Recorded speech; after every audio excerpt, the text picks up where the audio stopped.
Well, good morning and many thanks for allowing me to be part of your Sunday morning this morning.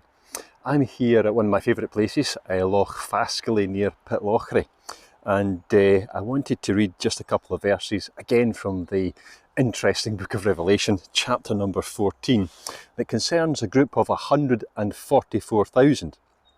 Now, this is a group that has gone through a lot of suffering, a lot of trial and turmoil, persecution, martyrdom and death. In fact, everything that you could possibly think negative, everything bad has been thrown at this group of people, and they've ended up in heaven with the Lord Jesus. But they've really got there by a path of blood, sacrifice and suffering. There must have been so many times in their life when they looked at their life and said, well, you know, if there's a God in heaven, then why does this happen? Or they must have looked at their life so often and questioned their motives, their reasons for even bothering to try and live a life of faith, to try and even do what is right. Why bother when everybody else seems to be getting on ever so much better than we are?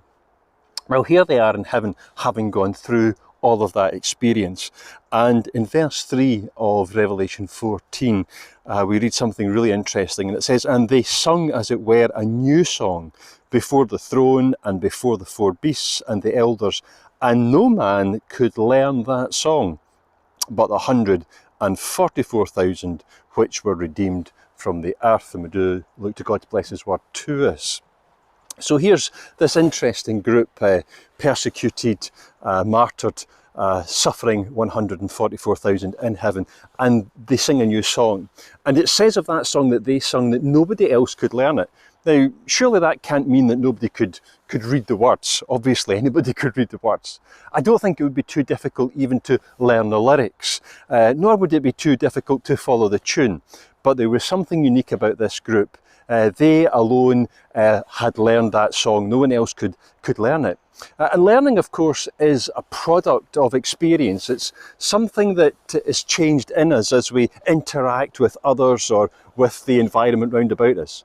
And so, in other words, what they came from and what they came through in life had altered them, it had moulded them and shaped them.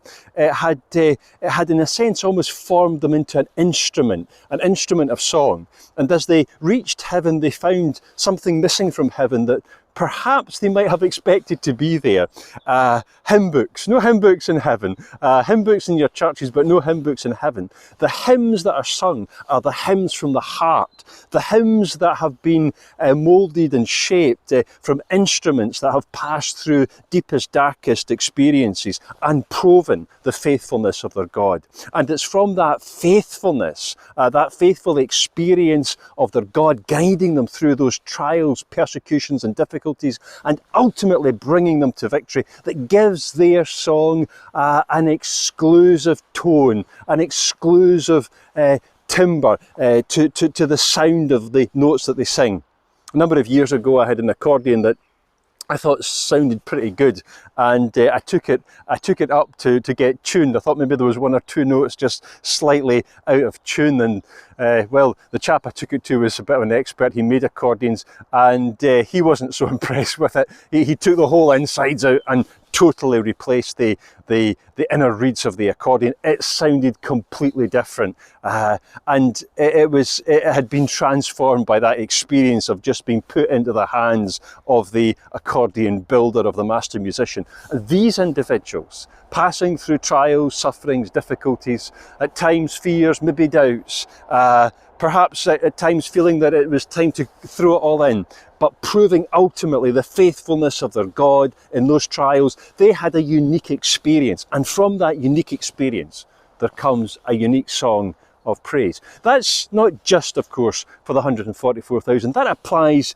to everyone that walks by faith, to everyone that knows the hand of the Lord Jesus Christ in their life's experience, to everyone that knows that overcoming power that comes by following Christ day by day, because ultimately we'll be able to look back at a life, irrespective of its problems and difficulties and trials, or even because of its problems, difficulties and trials, and we'll be able to see the hand of God in all of those circumstances, and ultimately we too will be able to sing a song of praise and victory, and it will be unique and special to us, unique and special to our lives, because only our lives contain that rhythm and that song that God has placed in it through the trials, experiences, adversities, joys, successes and victories of our life. Thanks very much for being with me here at Fasgley Loch, near Pitlochry. Thank you.